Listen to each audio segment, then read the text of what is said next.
sa simbahan. Lord, naiintindihan ko naman po eh. Kung hindi niyo siya pwedeng ibigay sa akin, pwede ako lang ibigay niyo sa kanya. Hello, anong favorite mo subject? Ako, science. Ganun ba? Ako kasi mate. Merienda, almusal, tanghalian, tsaka hapunan. Nye! May isang batang nag-aaral.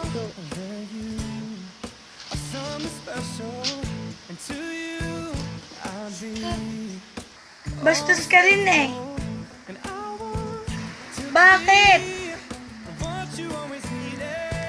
Nye! May 3 akong pizza.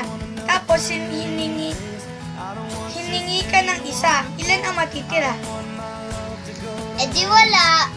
Sigurado ka, bakit bibigyan ba kita? Nye!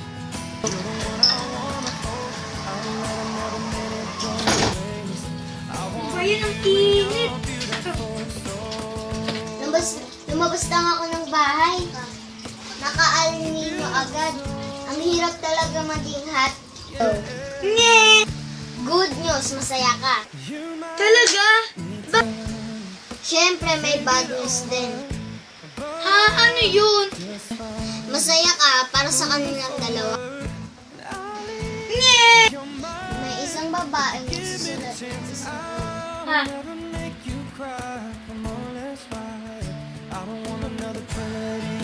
Dear Crush, respeto naman dapat crush